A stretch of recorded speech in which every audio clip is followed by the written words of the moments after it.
As children, I think most of us were absolutely smitten with dragons at one point or another, and I was no different. After all, what's cooler than a gigantic dinosaur, another childhood fascination for many, that breathes fire? This certainly grew stronger when 8-year-old me found the Spyro the Dragon games, and dragons are a love that has never faded over the years.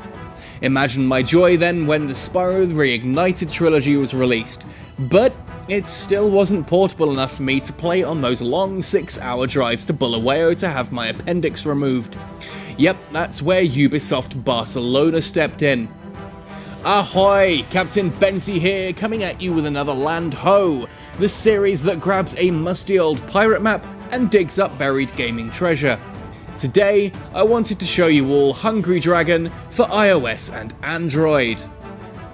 So this is Hungry Dragon. Now, I absolutely adore this little game. It's not a particularly competitive one, it's not player versus player particularly. It's just a good little bit of fun, and most importantly, you can play it offline, so on those long car journeys, this is what I get to. Now, essentially, the basic end goal of the game is unlocking all of the dragons. At the start, you will start only with Nibbler. As you play through the game, you will gain experience, which is this blue bar along the top here. As you can see, there's a little green tick. That green tick is where I unlocked Nibbler's first costume. I haven't bought it yet. But you unlock that first costume. Once you fill the bar, you can move to the next dragon, and so on. So Nibbler is an extra small dragon, a precocious little fellow. As it says here, small and mischievous with a nasty bite, and as you continue through the game, you'll move into the small dragons, eventually onto the mediums, into the large, and then eventually up to the extra large dragons, which are just awesome. Now, as you can see, the costumes are pretty cool little things. They do add benefits. Of course, I had to go for a pirate one because Captain Benzie, the plus 5% coins, was quite nice at the time too. And of course, Blaze's costume here, please tell me you get that reference. If you don't get that reference, well, just Google Dragonborn and I'm sure Google will do the rest for you. Anyway, so what is Hungry Dragon? Well, I'm just going to jump right in now, and I will do this at the lower settings, so not to spoil anything. Spoiler-free video, would you look at that? So the basic premise here, oh, hang on, collaborative quest, awesome. Now occasionally you get these quests which are fantastic. They're just little things that allow you to work together as a team to get extra unlocks, and this I'll come back to in a moment, this beautiful screen here, but that's something to cover later. First of all, the basic premise of the game. This is very, very straightforward. It is just eat. You'll see at the top right there I have a little life bar and a boost bar. That life bar, if I just hover around not doing much, you see it is slowly going down. The aim of the game, therefore, is to stay alive as long as possible by eating. So you eat, and you eat, and you eat. Now you see, like here, there are some things that I can't eat. I need a large dragon. This is only an extra small, nothing I can do. So I have to move on and find other things to eat. And you can boost by tapping the other side of the screen, and so on. Now you do get bonuses for eating, like there, the whole flock of birds. And these beautiful fire rushes. Now I wish I could get the in-game recording because there is a wonderful sort of heavy metal thrash track goes on when you get that. So the basic premise, as I said, is just to fly around, murdering everything, eating as much as you can to stay alive for as long as possible. There are little challenges as well, quests if you will, that will give you extra treasure. After all, what is a dragon without treasure? Where you might get an a quest like survive for a total of 38 minutes, or eat 5 humans, that kind of thing. Just fun little extras to challenge you. As you can see, you're not allowed to just eat as it is, and I like this little quest of collecting footballs. I'm not entirely sure what's going on there. You're not allowed to just eat and get away with it. This is a fully realised fantasy kingdom, and well, I don't know about you, but if there was a dragon eating my sheep and my flock, yeah, I would probably grab a bow and arrow too and start to shoot them. So there are little environmental hazards around as well. It's not just a case of keep eating until you run out of food, and I love that reference as well. This game is full of these little references. Now, this mega fire rush comes from chaining together enough of the standard fire rush. As you see under the fire rush meter, there's a list of like fire rushes. Once you hit the end of the meter, you get that mega fire rush. And this is basically the premise of the game. It is just fly around, eat as much as you can, and survive as long as possible. But this is a fully realized fantasy kingdom. It is not just a case of flying around a drab area. You know, here, for example, you've got these underwater caves, the frog caves, named after that statue. There are, forests. I'm going to come up this way. You'll see I can't get through this without a fire rush. So there's little bits of strategy in that involved. And the goblins. Oh, dear lord, the goblins. So many little goblins in this game. Both just the annoying little standard goblins, and as I'm sure you'll see in a bit, there are slightly scarier goblins out there. So yeah, you've got like the frog fools there. There is the cemetery here at the bottom of the valley, which is full of witches and spiders and ghosts and ghouls and these giant ogres, which I can't kill. But there we are, let's move on. Avoid the poisoned food. And here we have the goblins. So I said that there was more to them. The annoying little jetpack ones that attack you with a sword. And up here there should be, if I've got this right. There we go, like the hover goblins. Golden enemies just give you coins as well, gold when you eat them. So the nice little bonuses to have around. And flying pigs. Flying pigs are awesome. Ow, mine. Flying pigs are awesome because, as you'll see, they give you gems. And gems are otherwise the premium currency that you can pay real world money for. Now here we see more of the goblins' wonderful things. I can't kill... Oh, maybe I can with the fire. Nope, I'm just going to be pounded into dust by that. Little goblin contraptions.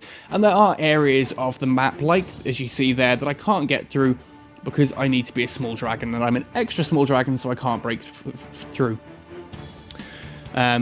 So yeah, you'll see here that there are goblins, and there are plenty of goblin bits and pieces to uncover around the map. This little goblin village is just one of the secrets. In fact, if I pull up the map, you'll see this is a huge kingdom. And there is a lot to explore here. I'm not going to go into some of these bits are bits you unlock later. I'm not going to showcase those because one of the things I thoroughly enjoyed about this game was finally unlocking a dragon and going, that means I can finally get through this area and find out what's down there. And visiting those new areas for the first time was always super exciting for me. I don't want to take that away from you guys. There are some really cool areas. That little Doctor Who reference you saw earlier is just the first of many references. No, big dragons, go away. Big dragons will eat little dragons for breakfast, as you'd imagine. Of course, it's good fun when the tide turns and you can do it the other way around. Now, this is purely single player, as I said. You know, I'm running, well, flying around, eating all these bits and pieces, and I'll come back to these letters in a moment. I'm flying around solo here, and ow. I'm going to save gems. You can use, like, adverts for this as well. I think you can only respawn 3 times with adverts, and every time you respawn with gems, the cost does increase. So it does, you know, you do get that whole I messed up, but I want to keep going with this run. Or you can just kind of accept it and restart the run. So yeah, where was I saying? These letters that you're seeing are bonuses. Obviously, once you spell out hungry, you get to grow your dragon to humongous proportions and just devour everything. Now, once a day, you can watch an advert or spend some gems to add bits onto the map here. As you see, I can watch an advert or I can use the gems, and that will put the HUNGRY on the map. It'll put today's 5 chests on the map. There are 5 chests around, and you'll see now when I die the next time, because I'm not going to have enough gems to resurrect a 3rd time. I'm happy to show it off this time, though. There are 5 chests in each run. And those chests contain, again, either premium currency, diamonds, gems, whatever you want to call them. They'll contain, gold, all kinds of bits that just help you progress the game, because as I said, what is a dragon without treasure? The map will showcase where you find all of those bits. Yep, here we are. So we're going to have to see these now. And that's how you unlock more as you go. So here I am now dead. We come to the end of the run, and you'll see here it's going to tell me what my score was, how much gold I earned just from eating everything there, and here are the chests. There are 5 chests a day to find, and they'll have different items in there. All about earning that treasure hoard.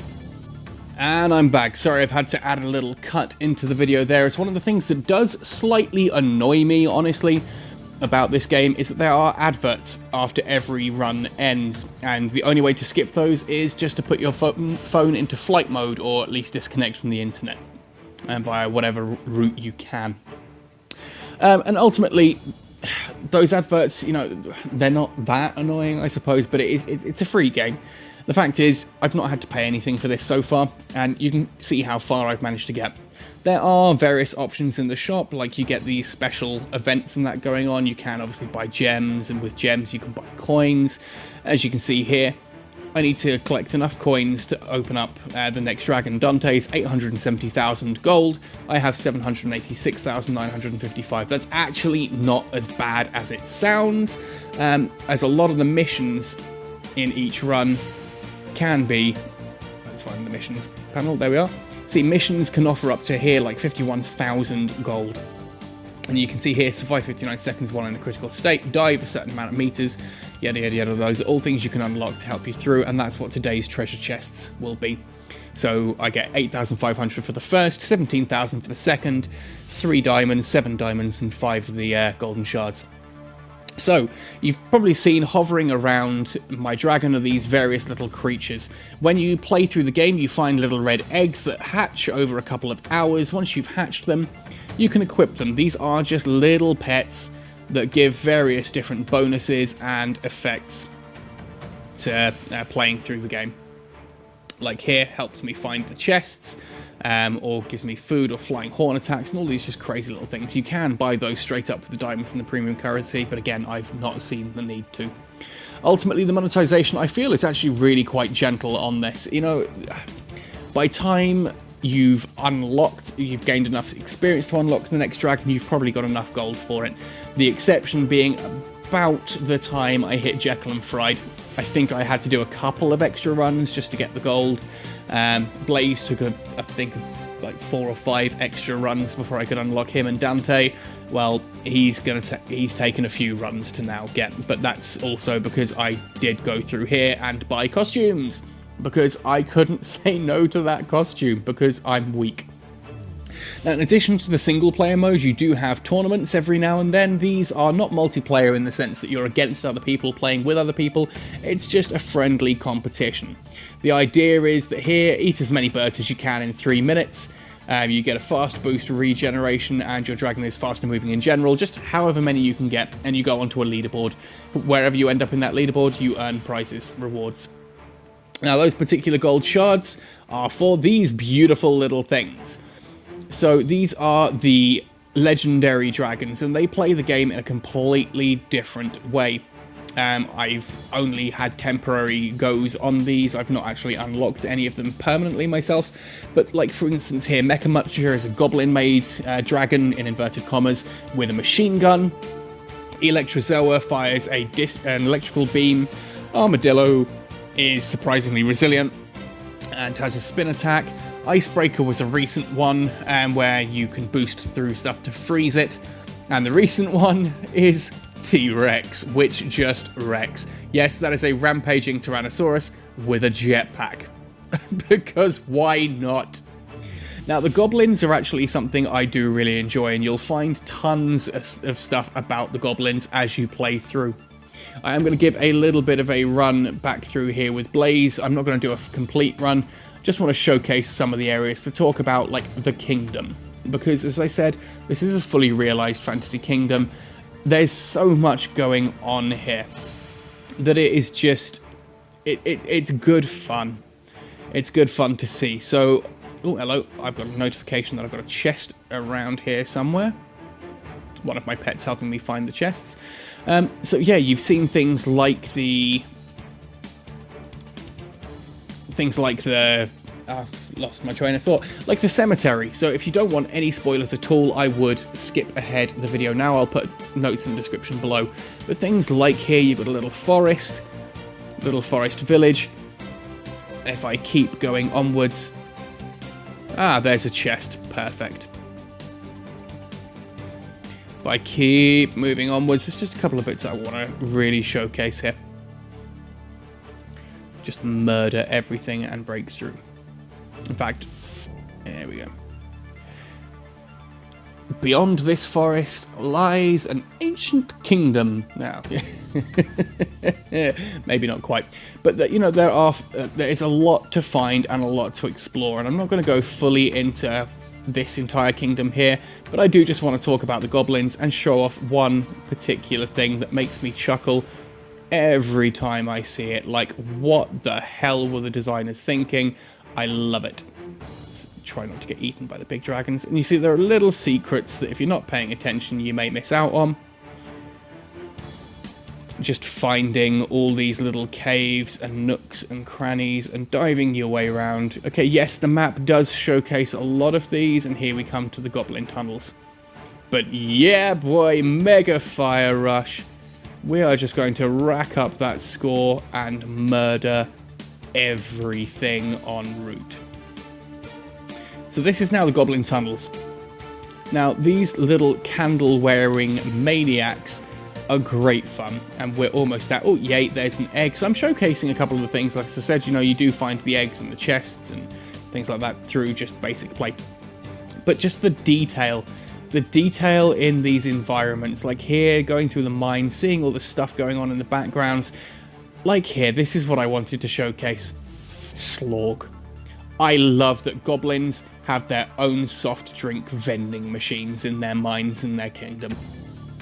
So yeah, anyway, I don't want to go into this area too much in depth because, as I said, to me at least, part of the mystery of this game, part of the fantastic fun of this game, was getting to discover all these new areas, piece by piece, you know, uncovering these new areas to visit and seeing what's happening in this kingdom, kind of almost getting a story for it. Yes, I am killing myself purposefully here because I just want to end this run. You know, finding these new areas and seeing what else there is. Finding new enemies, eating the enemies that used to give me so much issue as a smaller dragon. You know, brilliant. Brilliant, and it's engaging stuff. It keeps you coming back for more. There we go, there's the end. It really does just like keep you coming back for more to explore that kingdom, find those areas you've not visited, and there are tons of secret areas hidden all around the place, and I've also just realised that is a Jurassic World reference on the loading screen there. I feel like an idiot for not spotting that first time. There we are. I mean, look at that. That was what? How many minutes of gameplay? 3 minutes without even really caring, and I've earned 3,000 gold just from that. Moving towards Dante. And here we go. It is going to show an advert again, so I will cut straight through that and back in a moment. There it is, Jurassic World.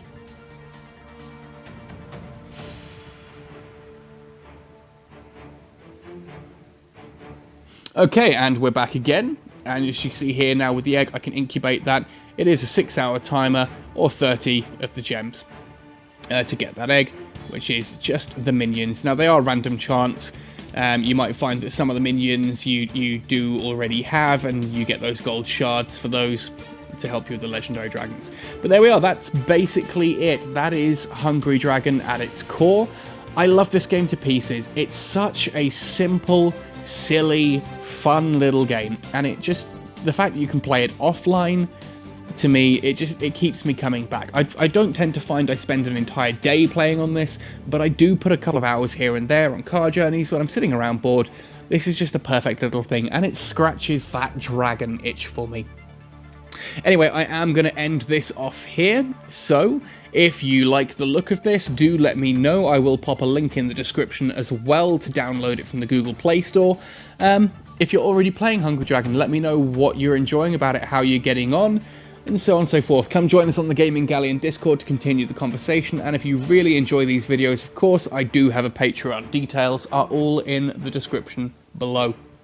Anyway, thank you for watching, guys. I look forward to speaking to you all soon, and there will be more of my usual content up soon.